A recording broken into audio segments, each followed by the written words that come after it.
قرطبی کہتے ہیں وہ کوئی عقل مند آدمی نہیں، وہ تو 4 مہینے کا بچہ تھا، وہ ایک 4 مہینے کا وہ قریب تھا۔ حضرت یوسف علیہ السلام کی گواہی دینے کے لیے اللہ نے اسے زبان دی تھی، زلیخا کے ماموں کا بیٹا تھا، 4 مہینہ کا گہوارے میں لیٹا ہوا، جب بادشاہ سے فیصلہ نہیں ہو رہا تھا اور بادشاہ پریشان تھا عزیز مصر کہ کسی کو جا کے بتاؤں گا تو کوئی کیا سوچے گا، اس کے گھر میں کیا کچھ ہوتا ہے۔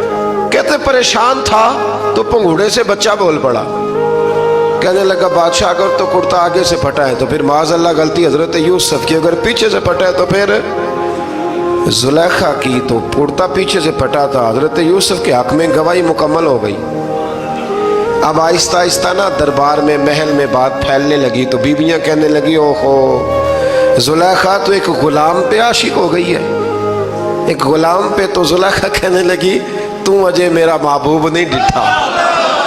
یہ رٹے ڈالنے والے دیکھتے نہیں اور دور کھڑے رہ رہ کے کہانیاں سناتے رہتے۔ انہوں نے کہا تو نے ابھی دیکھا نہیں نا، تو نے ابھی تجھے کیا پتا ہو کہ ماجرا کیا ہے؟ تو کہنے لگی نہیں تو غلام پہ۔ اس نے کہا چلو تجربہ کراتی ہوں۔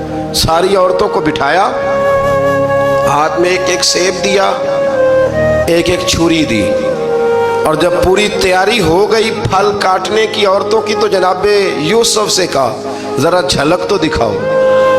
تو حضرت یوسف نے جب جھلک دکھائی تو قرآن کہتا ہے سیب کاٹنے کی بجائے ہاتھ کاٹ لیے، اور کہنے لگی اوہو یہ کوئی بشر نہیں، یہ تو کوئی فرشتہ ہے، یہ کوئی فرشتہ ہے، یہ تو کوئی اللہ تبارک و تعالیٰ کی طرف سے آنے والا کوئی کرامت والا عزت والا شان والا فرشتہ ہے۔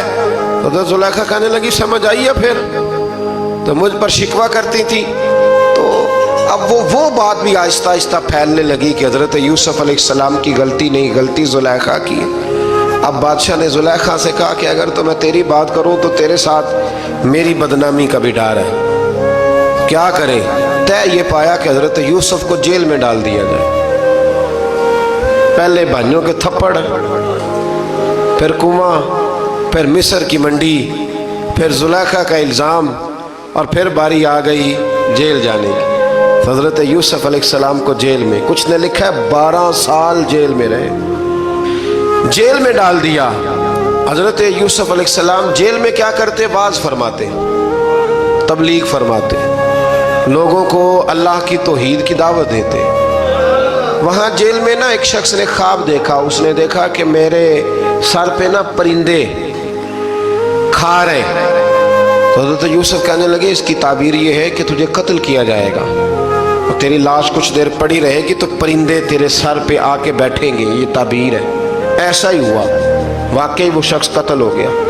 ایک شخص نے دیکھا کہ وہ شراب کشید کر رہا ہے، اس نے بھی تعبیر پوچھی تو آپ نے فرمایا تو اپنے بادشاہ کو پلائے گا۔ محسوس ہوتا ہے کہ اتنی دیر تک شراب ناجائز نہیں تھی، تو اس کو شراب پلائے گا، یہ اس کی تعبیر ہے۔ وقت گزرتا گیا، وقت جو ہوتا ہے نا، وقت یہ خود بخود لوگوں کی بے گناہی ثابت کر دیتا ہے۔ ایک وقت میں نا پراپوگنڈا ہوتا ہے تو ہر آدمی پراپوگنڈے کا شکار ہوتا ہے، پھر جب وقت گزرتا جاتا ہے تو خود بخود وقت کا گزرنا کچھ چیزوں کا خود بخود حل بن جاتا ہے۔ حضرت یوسف علیہ نبینا علیہ السلام کو جب 12 سال بیت گئے تو بادشاہ نے، عزیز مصر نے خواب دیکھا۔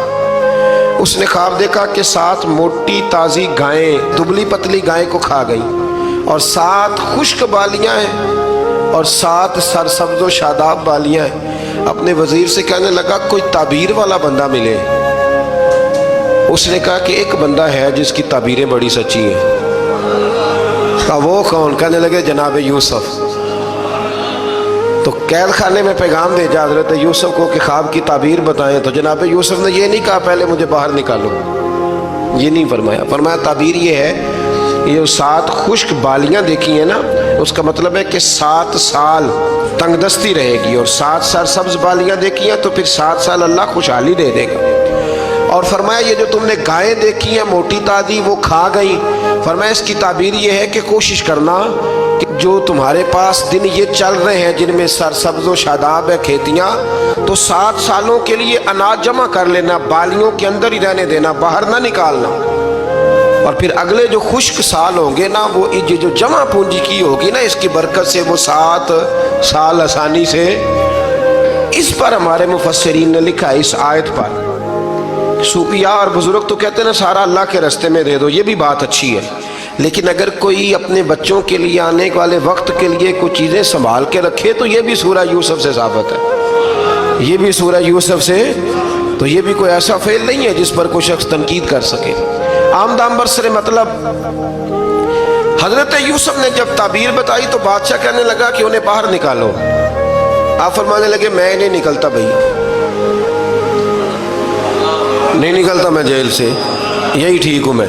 آپ کیوں نہیں نکلتے؟ کہنے لگے پہلے اعلان کر کے لوگوں کو بتا کہ میں بے قصور ہوں. وہ جو تو نے پراپوگنڈا کیا نا اپنے منہ سے اعلان کر.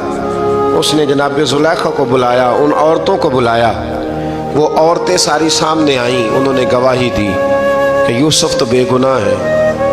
پر سال کتنے لگ گئے؟ اللہ اکبر، 12 سال لگ گئے. یقین کریں کچھ لوگوں کو یہ ثابت کرنے میں نا کہ میں ٹھیک ہوں زندگی بیت جاتی ہے، اور میں تمہارا خیر کا ہوں زندگی بیت جاتی ہے. لوگوں کو ہوش تب آتی ہے جب مزار پر چادر ڈالنے کا ٹائم آ جاتا ہے، ہوش تب آتی ہے، لیکن پھر ہوش کا کوئی فائدہ. 12 سال کے بعد بادشاہ نے ان کو بلایا اور کہنے لگا کہ یہ جو خواب میں نے آپ کو سنایا اب کرنا کیا ہے؟ تو حضرت یوسف کہنے لگے تم سے کچھ بھی نہیں ہوگا، اگر کچھ کرنا ہے تو پھر یہ خزانے کی ذمہ داری میری لگاؤ. اگر کوئی قابل آدمی ہو تو وہ آگے بڑھ کے بات کر سکتا ہے. یہاں ہر بندہ ہی آگے بڑھ کے کہتا ہے مجھے دے دو ڈیوٹی، لیکن قابل ہو تو وہ آگے بڑھ کے بات کرے اور سمجھے کہ میرے علاوہ کسی کے لیے مشکل ہے تو پھر وہ آگے بڑھے. حضرت یوسف نے جب کہا تو انہوں نے آپ کو وزیر خزانہ بنا دیا. پھر ایک وقت آیا کہ وہ عزیز مصر ہی بن گئے. قحط پڑ گیا، جب مصر میں قحط پڑا تو دائیں بائیں بھی قحط پڑا. کنعان کے آپ رہنے والے تھے، وہاں بھی قحط پڑا. حضرت یعقوب بیٹے کی یاد میں رو رو کے تو آنکھوں کی بینائی چلی گئی. اور یارو باپ بھی بڑا ہی پیار کرتا ہے، بڑا ہی پیار کرتا ہے، بڑا ہی.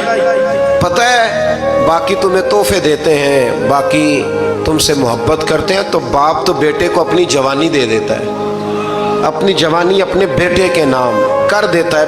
باپ بھی بڑا ہی پیار کرتا ہے. سنگیو کوئی نہیں تول سکتا.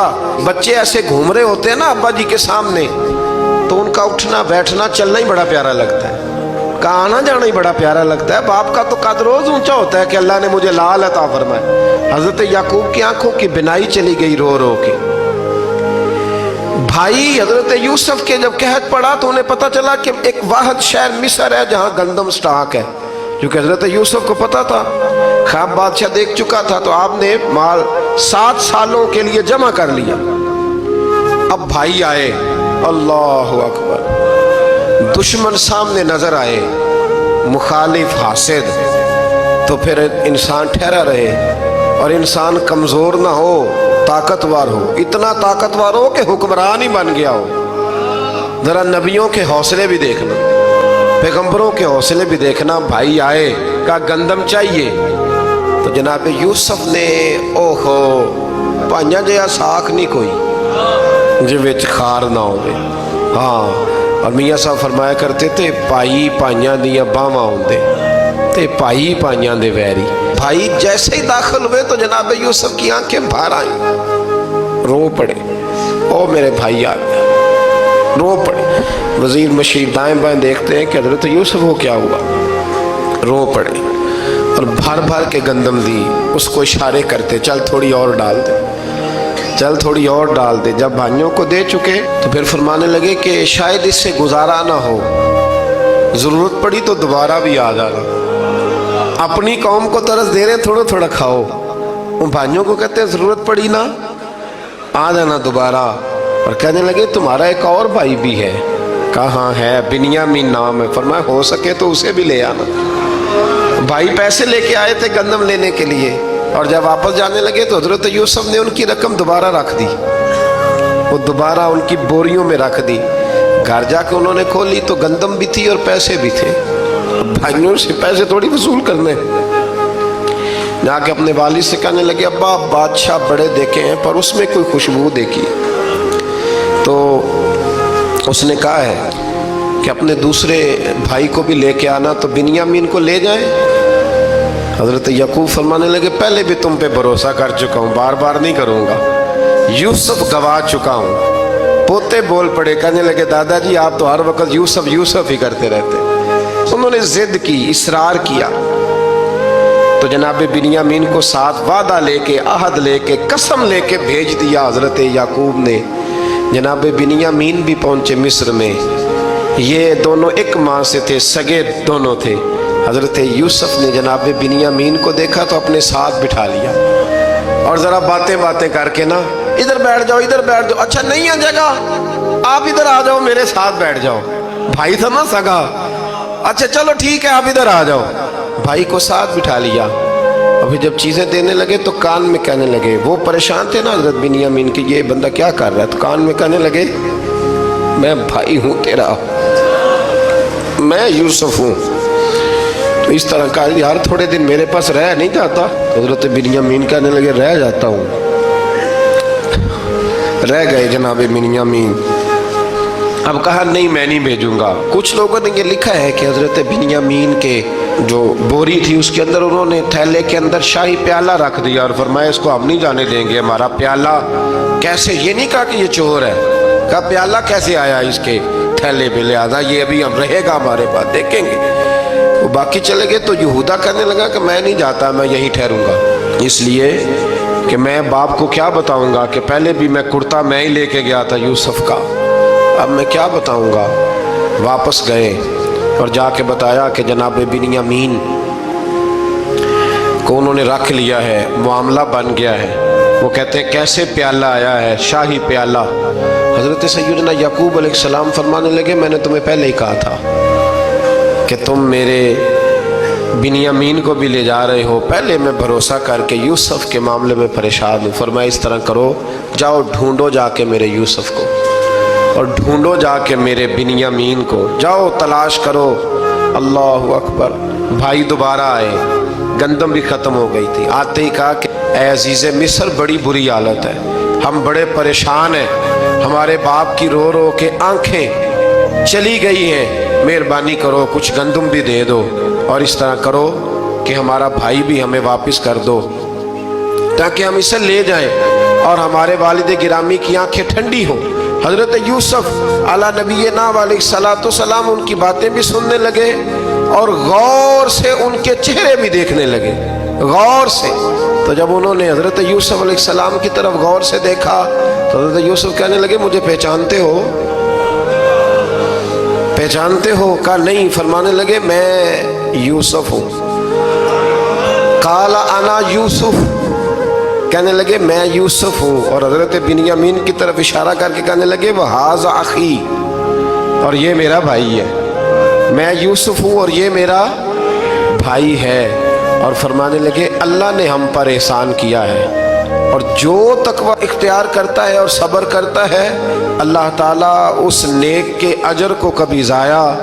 یہ نہیں فرمایا میں نے بڑے تقوی کیے پرہیزگاری کی تو بچ گیا، فرمایا جو بھی تقوی اختیار کرے گا، جو بھی صبر کرے گا، اللہ اس نیک کے اجر کو کبھی ضائع نہیں کرے گا. پھر فرمانے لگے جاؤ آج تم پر کوئی گناہ نہیں، جاؤ. ایک دم ہی اسی وقت ہی فرمایا جاؤ میں نے تمہیں معاف کیا، جاؤ میں نے تمہیں معاف کیا. اور فرمانے لگے میری دعا ہے کہ میرا رب بھی تمہیں معاف کر دے.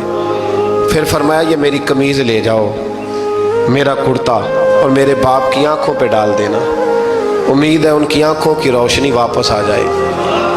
جاؤ لے جاؤ. تو وہ کرتا لے کے گئے. اذهبوا بقمیصی ھذا، یہ میرا کرتا لے جاؤ. دیکھو اللہ والوں کے وجود سے جو چیز لگ جائے تبرک بن جاتی ہے.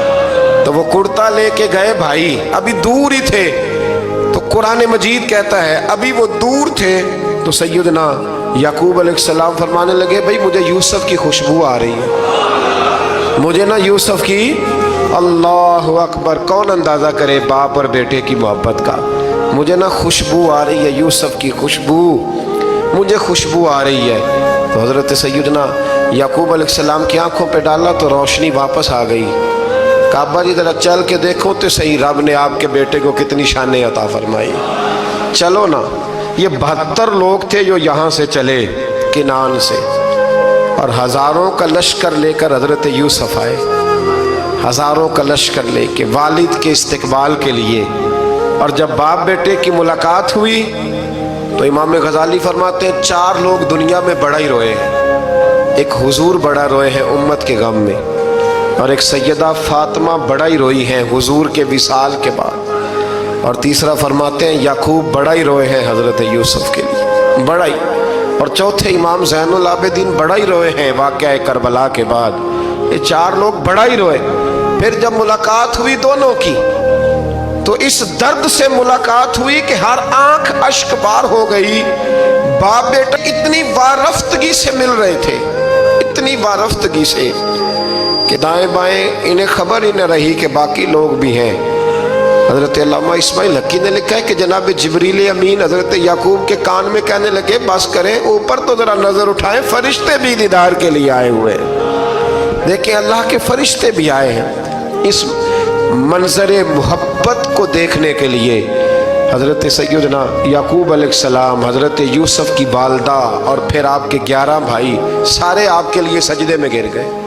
تو حضرت یوسف کہنے لگے ابا جی یہ وہ میرا خواب ہے جو میں نے بچپن میں دیکھا تھا، یہ وہ میرا خواب ہے۔ حضرت سیدنا یعقوب علیہ السلام پھر کم و بیش لگ بھگ 23 سال، کچھ نے لکھا ہے 40 سال مصر میں رہے، اور جب وصال ہونے لگا تو حضرت یوسف سے فرمانے لگے بیٹا مجھے یہاں دفن نہ کرنا، مجھے وہیں لے جانا جہاں میرے والد دفن ہے۔